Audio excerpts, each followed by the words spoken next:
But then I found another camera that might just take the crown as the little brother to the Digital Bolex.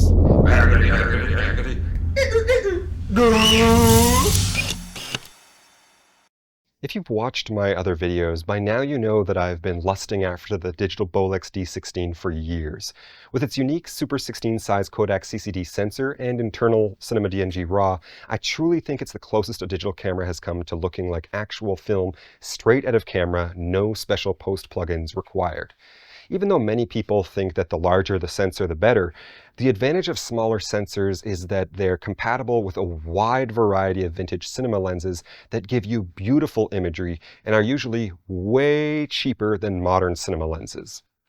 But the price on the D16s just keep going up since they aren't made anymore, and they've become a cult classic. So a couple of years ago, I researched cheaper options like the EOS M hacked with Magic Lantern, which I've made a video on that you can watch on my channel. But then I found another camera that might just take the crown as the little brother to the Digital Bolex, the original Blackmagic Micro cinema camera. I used to think that this camera would be too annoying to use because it requires an external monitor and the button interface on the side is pretty hard to use while shooting handheld. But after seeing more and more videos pop up about the magic of the original Blackmagic Fairchild sensor, and how it's also Super 16 sized, shoots internal Cinema DNG RAW, and can be graded to look pretty film-like, I realized that it deserved a shot. The option for 60 frames per second is why I chose this over the Blackmagic Pocket Cinema Camera OG, which has the same sensor and I think a cooler body, but only does up to 30 frames per second. So I ordered my own used BMMCC, but right away I could tell it needed some rigging to be usable as a Digital Bolex alternative. I found old forum posts of people who put a lot of time and effort into finding the ideal rig for this tiny camera. Most of the efforts were being done by Radio Proector, who designed a cage with small rig, as well as an Airy rosette adapter for that cage, a breakout box to give you line control and external power, and more. The issue is, by the time I found this, Small Rig had discontinued the cage, and Radio Proector, who had been selling his rig parts while the camera was popular, no longer sells them aside from a few pieces of leftover stock. So I reached out to Small Rig and asked if there was any chance that they'd do a one-off for me for the cage, and I was amazed that they said they could through their Dream Rig program. Then I figured, while they're at it, I might as well make it unique. So I got them to make the cage in hot red. This cost me around $250, but there were no other options on the market at the time.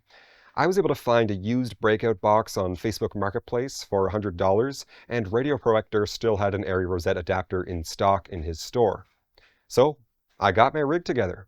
I used a cheap $100 monitor and a Camvate wooden lank handle grip, since the record button on the camera is hard to find and press, and it made for a pretty compact camera rig. I took it traveling and got lots of questions about it. Then I was lucky enough to get an amazing deal on a Digital Bolex, and I kind of set aside my Blackmagic Micro. But after using the Digital Bolex for a while, I realized that the Micro has another advantage. The workflow is faster. With the Digital Bolex, you record onto an internal SSD and you need to plug the camera into your computer to transfer the files. On Windows, you need to use special software to read the Mac formatted SSD. And because these are 2K uncompressed CDNG files, they take up a lot of space. So you really should be running it through SlimRAW for lossless compression. And SlimRAW also corrects a gamma metadata bug with the Bolex CDNG files for more accurate colors. And while I do think it's worth it, the D16 has a global shutter and the most organic grain I've seen in any digital camera other than an Airy.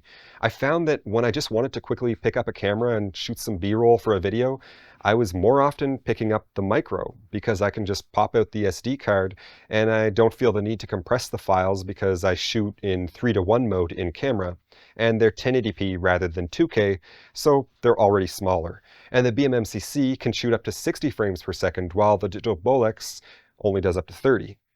I know a lot of people think that in 2024 we should be using 4K cameras, but from my tests, 1080p RAW upscales to 4K really well, and most people don't see a difference. So I'm happy with my BMMCC, and I was even happier when some of my favorite DIY cinema camera enthusiasts also latched onto it. Remember Cole Power from my EOS M video? He's the one who designed the M-Lite and had it manufactured by Filmatura. Cole has since formed a partnership with Simon Daniel to create AltCine, a company making affordable products for niche camera upgrades. They've come up with an entire new ecosystem for the Blackmagic Micro that truly gives it a new life. First, AltCine made a very tiny, simple product that makes the camera so much easier to operate. A small 3D printed button that goes over the stock buttons. Before, all the camera buttons felt the same, and it was really hard to navigate the camera menu or adjust your aperture and settings by touch. Now you can feel the switches and quickly adjust them without having to look and see what you're doing. If you only get one product for the camera, this one is probably the most useful. They even put the STL up on their website for free, so you can 3D print your own.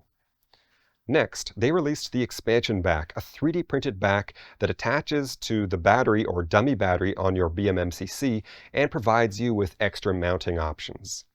I used mine to connect a V-mount battery and monitor holder to power the camera much longer and add some weight to the rig for steadier handheld operation.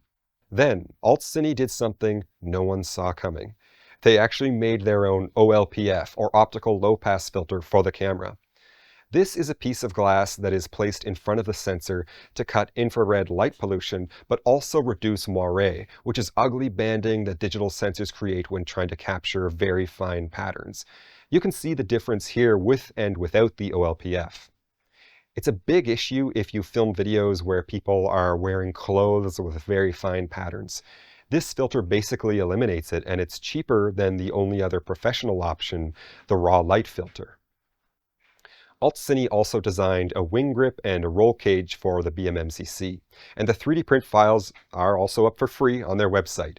In my opinion, you need some kind of cage or handle for this camera if you're using it as a cinema camera or videography camera. And finally, the most exciting part for me personally, AltCine made an expansion back that makes your BMMCC look like an actual digital Bolex. It's a 3D printed back that allows you to mount a monitor and power solution in the body. And again, the STL is up for free on their website too. So with everything they've put together, you can rig out the BMMCC to be fully usable as a cinema camera in 2024 or 2025. And as a bonus, Will von Tagen, another filmmaker with an appreciation for the OG Blackmagic sensors, made his own BMMCC cage for sale that is compatible with the AltCine Expansion back. It's amazing to see this small community of passionate creators bring old cameras to life again. You can use a Blackmagic micro cinema camera to shoot high-quality short films or commercials as long as you have a good script and lighting. You don't need to buy the latest, most expensive 4K, 6K, 8K, 12K cameras. And you might say, but I don't want to be limited by the almost 3 times crop factor of a Super 16 size sensor. And to that I say, you can use a speed booster to get a wider field of view and even increase the amount of light hitting the sensor. By using the Metabone 0.58 times speed booster on my BMMCC, it allows me to use EF lenses while maintaining aperture control and giving me closer to a Super 35 field of view. My Sigma 18-35 f1.8 becomes an f1. Just be aware that if you're buying one that the AltCine OLPF isn't compatible with the 0.58 speed booster due to how far back the glass extends, but it does still work with the 0.64 and 0.71 times speed boosters. And if you're still not convinced that all these add-ons turn the BMMCC into a modern cinema or run-and-gun camera, take a look at this. AltCine took one apart and rebuilt it in a cinema box camera form factor with built-in screen, tons of extra inputs and outputs, and does it ever look awesome? You can reach out to them to see if they'd convert yours for you. They haven't paid me to make this video. I'm just a huge fan of their work and their drive to make cinema cameras affordable for everyone. I now have two Blackmagic Micros, and I've used them a lot for filming travel, B-roll for other videos, events, even corporate shoots. I definitely recommend them for a small cinema camera setup, especially because the Super 16 Fairchild sensor will help make your imagery stand out from everyone else shooting on modern 4K or larger full-frame sensors. Ask yourself, do you want your work to look like everyone else's or to look unique? I hope you enjoyed this video. If you're using an older camera, let me know in the comments which one. And please subscribe because I'll finally be releasing that video on the Digital Bolex as well as another video on buying cheap broken Arri Alexas to repair them into a working one. Thank you to everyone who's subscribed so far and helped me pass 1,000 subscribers. Your support means a lot to me, and it motivates me to keep making video essays on niche cameras and lenses that the big channels don't talk about.